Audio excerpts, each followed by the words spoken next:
क्योंकि जब तक तुम भगवान के चरणों में कीर्तन करने के लिए नहीं बैठोगे, ताली बजाओगे नहीं, मस्तक को झुकाओगे नहीं, तो अपने अंदर के ये विकार बाहर नहीं निकलेंगे। तीन दोस्त थे और तीनों इतने लोभी थे कि जीवन में कभी चुपर की रोटी न खा सके। इतने लोभी, ज्यादा लोभी, ये विशेष लोभी। एक बार वो गए राजस्थान, और राजस्थान में खान पान थोड़ा बढ़िया है, अभी मोटा खाना पीना है। तो वहां जब गए तो बोले कि भाई यहाँ देसी घी बहुत बढ़िया मिलता है राजस्थान में। तो तीनों सलाह करके बोले कि भाई जब दुकान पे पूछो कि क्या रेट हमें देसी घी देगो, तो तीनों जने ले लेंगे। लोभी तो बहुत हुए वो। अब सेठ के जोने गए तो बोले भैया का भाव बेचो है देसी घी? सेठ बोलो कि 600 रुपया किलो दे भाई। कि भाई सही लगाए ले, कोई चित हुई है, 50 ग्राम हुई ले रहे, 3 जने लेंगे, रेट सही कर ले। मानी कोई बात ना है तो मैं 500 लगाए देंगे। तो आप सही में सलाह करने लगे कि भाई तू कितना लेगो? कि भाई 10-20 ग्राम तू लूंगो, मैं कम से कम में 200 ग्राम तो लूंगी। कि 200 ग्राम लेगो तो दूसरा बोलोगा तू 200 ग्राम लेगो, तो भाई तू ते कम तो मैं लूंगा, 200 ग्राम मैं ले लूंगा। बोले मुंह का तू कम खर्चीलो समझ रहे हो भाई, 200 ग्राम तू ले सकते हो तो मैं का कम खर्ची लूं, 200 ग्राम मैं ले लूंगा। तीसरे थे तू कितना लेगो?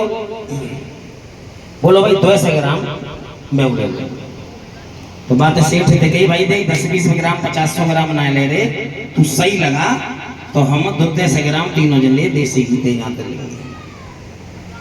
बोलो ले जाओ भैया, 600 की जगह 500 में दे दूंगा। 200 ग्राम घी लेके आए अपनी सीसी में भर के, और आए गए अपने यहाँ राजस्थान से उत्तर प्रदेश में। लोभी एक नंबर के थे। तो 1 महीने बाद तीनों मिले। तो 1 महीना बाद जब मिले तो वो कहते हुए बातें, पहले बार वो दोस्त को बोले लाला तू तो बड़ो भाई कमजोर सो हेरो, का बात है घी फ्यू ना खाए रो? बोले घी फ्यू तो मैं खूब खा रहा हूँ भाई, जब तक खा रहा हूँ राजस्थान से लाया हूँ, और कई तरह धोई हूँ, मैं लोभ करूँ मैं तो खूब खा रहा हूँ। कहते जी बता तेरो कितनो रह गो है? कि मेरो तो भैया जो मान ले ज्यादा से ज्यादा अगर खर्च भयो होगो तो 50-60 ग्राम खर्च है होगो, नहीं तो न्यों की तो ही है। तो बोले कहा कर तो रोटी ना चुपक तो रोटी पूरी सब रोटी चुप के खाता हूं, और एक भी रोटी नहीं रहती मेरी, ये रोटी रोज चुप के खाऊं। तो ऐसे भैया कहा करते हो तू? बोलो देख भाई मैं क्या करता हूं कि रोटी सबरी रखे ली थाली में, एक रोटी नीचे की चुपल ली और एक रोटी ऊपर की चुपल ली, तो मैं तो सब चुपक जाते हैं और सबन में खुशबू हो जाते हैं, और सबन में खूब चुपरे खावत हूँ। कोई जित हुई है बिना चुपरे खाऊं? दूसरे ते बोली भैया तेरो कितना रह गो? तू भाई खूब बढ़िया है। तो मेरी बात करो तो मेरो तो ज्यादा से ज्यादा खर्च हो तो 25-30 ग्राम मुश्किल से खर्च हो। तू का करते है रोटी ना चुपक तो सबरी जे तो आगे पीछे की चुपक तो आगे पीछे को मतलब समझ रहे हो? जैसे सावन के कहूँ सोमवार चलता है ना, सावन के सोमवार या नवरात्रि, तो एक पहलो ले लो और एक आखिरी रह लो, तो उनके तो सब रह गए पूरे। और सब सावन के सोमवार आते हैं तो उतर तो रह लो और चढ़ तो रह लो। आफत जब रह जाते हैं जब 2 सावन पर जामे मानी 8 पर रहे वो के सोमवार के 7 पर रहे वो के सोमवार, तब उनकी आफत है। नहीं तो एक पहलो और एक पहलो उतरतो और एक चढ़तो, तो वो उन्हीं को भैया बंदो है। मानी एक पहली रोटी चुपल ली मैंने और एक आखिरी चुपल ली, नीचे के ऊपर की तो सब चपरेगी, सबरे उनके सोमवार पूरे है। दूसरा दोस्त बोलो लाला तू तो बहुत खर्च कर रहा है, कहा का तो पिए तो है तेरे 50-60 ग्राम खर्च कर लो, ऐसे कैसे काम चलेगा भाई, मैं तुम्हारी तरह खर्च मैं न कर पाऊंगा, मैंने तो मुश्किल से 20-30 ग्राम खर्च करो। तो तू रोटी ना चुपन तो सबरी तोते बढ़िया, तो तू क्या करता है कि मैं ऐसा करता हूँ कि मैं सबरी रोटी 4-5 जो मुझे खानी है और अपनी थाली में रख ली, और बार शीशी में एक सीख बोरता हूँ मैं, सीख नुकीली सी, और सीख डुबाई और सब रोटी में आर पार कर दे तू बीच में रखे गए, तो मैं तो सब चुपट जाता, एक ना रहती मेरी में ना चुपरी, सब रोटी मेरी चुपट जाते। तई तरह धुइयों एक पीछे की और एक अगार की, मैं सब चुपर के खाता हूँ। मारे तू लाला बहुत बढ़िया है, तेरा काम सही है।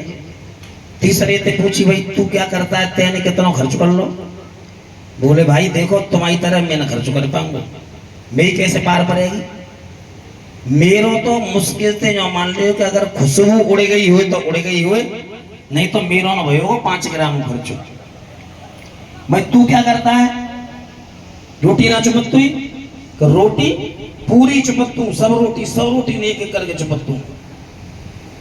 तू क्या करता है कि मैं ऐसा करता हूं कि मेरी जो शीशी है ना, मैं उसका ढक्कन नहीं खोलता हूं, बस शीशी है एक एक रोटी पे सब पे घुमाता हूं, तो मेरी तो सब चुपट जाते हैं, एक एक करके बस शीशी पे सब पे घुमा देता हूं मैं, और सब रोटी में चुपड़ता हूं, सबको खाता हूं, तो खुशबू उड़ गई हो तो उड़ गई हो भाई, मैं तुम्हारी बराबर खर्च न कर पाऊंगा, मेरो कैसे काम चलेगा भाई, अगर मैं ऐसे खर्च कर भी लगोगा, तू सीख करते चुप रहो है, तू आगे पीछे, मेरो काम नहीं चलेगा, मैं कैसे काम कर पाऊंगा भाई, भाई मुझे तो घर गृहस्थ है, तुम अपना करो, मैं तो केवल वो शीशी घुमा देता हूँ पूरी रोटियों पर, मैं सब चुप जाते हैं, सब न खाओ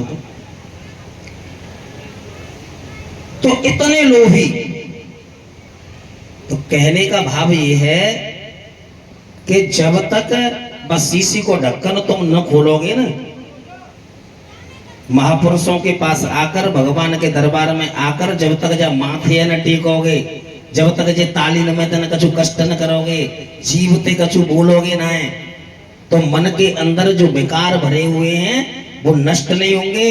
जा ढक्कन खोलो खोपड़ी के शीशी को ढक्कन खुलेगो ना है तो घी खर्च ना हो नो, जो कि तो ही रखो रहेगो, खुशबू ना उड़ रही। तो मन को जब तक भगवान के चरणों में नहीं लगाओगे, यहाँ झुकोगे नहीं दरबार में, ताली नहीं बजाओगे, भजन नहीं करोगे, तो मन के अंदर के जो तुम्हारे विकार हैं वो नहीं निकलेंगे।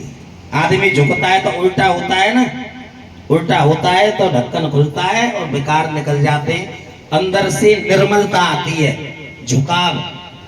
क्योंकि जो झुकना जानता है वही जीवन में सीधा खड़ा हो सकता है, जो झुका नहीं है वो सीधा खड़ा भी नहीं हो सकता। फलदार वृक्ष हमेशा झुकते हैं, जिस डाली पे वजन होता है ना, वो डाली जमीन से छूट जाती है। और एक खजूर का पेड़ है, तुम देख लो कितना ऊंचा है, न तो तुम्हारे लिए छाया है न खाने के लिए फल है। बड़ा हुआ तो क्या हुआ, जैसे पेड़ खजूर, पंछी को छाया नहीं, फल लागे अति दूर। तो बात दिमाग में रखो, जब कीर्तन हो तो खूब ताली बजाओ, कथा को ध्यान से सुनो। 7 दिन तक हमारा यही प्रयास है, चौथा दिन है, 3 दिन और करेंगे, बाकी तुम्हारी मर्जी। बोलिए गोविंद भगवान की जय हो।